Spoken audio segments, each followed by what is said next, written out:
अच्छी सोच एक ऐसा बीज होती है जिसकी फसल को लहलहाने में बिल्कुल वक्त नहीं लगता। मैं हूं विनी आपके साथ, और चलो आज कुछ अच्छा सुनते हैं। सुनाती हूँ कहानी एक शाम के दृश्य की, एक होटल का दृश्य जहां एक सज्जन रोज शाम को लगभग फिक्स समय पर चाय पीने जाया करते थे। मिस्टर शर्मा। आज भी मिस्टर शर्मा वहीं पर चाय पी रहे थे, लेकिन आज उनके सामने जो दृश्य था वो थोड़ा अलग था, जो उन्होंने पहले कभी नहीं देखा था। सामने वाली टेबल पर देखते हैं कि एक अधेड़ उम्र का व्यक्ति अपनी छोटी सी 8-10 साल की बच्ची के साथ वहां पर आता है। वो जो व्यक्ति था उसके कपड़े फटे हुए और मैले थे, शर्ट के ऊपर के 2 बटन गायब थे। बिल्कुल देखकर लग रहा था कि कोई मजदूर है जो मेहनत मजदूरी का काम करता है। लेकिन साथ में जिस बच्ची को लाया था बड़े स्नेह और प्यार से, उसने धुली हुई साफ नई फ्रॉक पहनी हुई थी, बाल अच्छी तरह से बनाकर बालों में वेणी भी लगाई हुई थी। बहुत खुशी से दोनों बैठे।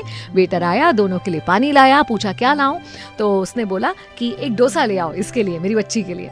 वेटर ने पूछा और तुम्हारे लिए? तो बोलता नहीं, मेरे लिए कुछ नहीं। और बड़े प्यार से दोनों बैठे थे। पिता अपनी बेटी को खुश देखकर बहुत खुश हो रहा था, और ये पास में बैठे शर्मा जी ये सब कुछ देख रहे थे। इतने में थोड़ी देर में उस व्यक्ति का फोन बजता है, कोई पुराना छोटा सा फोन। वो बजता है, उसका फोन उठाता है, अपने मित्र को बहुत उत्साह से बता रहा था कि अरे होटल आया हूँ बिटिया को लेकर, आज इसका जन्मदिन है ना, और मैंने इससे वादा भी तो किया था कि अगर तुम क्लास में पहला नंबर आओगी तो मैं होटल में ले जाकर डोसा खिलाऊंगा। तो बस होटल आया हूँ इसको डोसा खिलाने। फिर एक छोटा सा पॉज लेता है और दोस्त से कहता है, हम दोनों? नहीं, हम दोनों कैसे डोसा खा सकते हैं, हमारे पास कहाँ इतने पैसे, मेरे लिए तो घर पर दाल चावल बना हुआ है, मैं जाकर वही खाऊंगा, बिटिया को यहाँ पर लेकर आया हूँ। और फोन रख देता है। ये सुनकर ना शर्मा जी बड़े मार्मिक हो जाते हैं, और उनके मन में ख्याल आता है कि व्यक्ति चाहे गरीब हो या अमीर, अपनी बेटी के चेहरे पर मुस्कान देखने के लिए वो कुछ भी कर सकता है, और वही ये व्यक्ति कर रहा था। शर्मा जी अपने चाय के पैसे देने काउंटर पे जाते हैं तो साथ में 2 डोसे के भी पैसे देते हैं, और होटल के मैनेजर से कहते हैं कि उस सज्जन के लिए 1 डोसा और ले जाओ, दोनों डोसास का बिल मेरी तरफ से। उन्हें बताना मत कि ये इस तरह से हम उन्हें मुफ्त में दे रहे हैं, बल्कि उन्हें कहना कि बिटिया के प्रथम आने पर, उसके जन्मदिन पर होटल की तरफ से उसके लिए इनाम है, और बिटिया को आशीर्वाद देना कि आगे और अच्छा पढ़े। होटल का मैनेजर जब ये सब कुछ सुनता है तो शर्मा जी को धन्यवाद देता है और कहता है कि धन्यवाद हमें इस बारे में बताने के लिए, ये पुण्य करने का मौका हमें दीजिए, आज वो पिता और बेटी हमारी होटल के मेहमान हैं।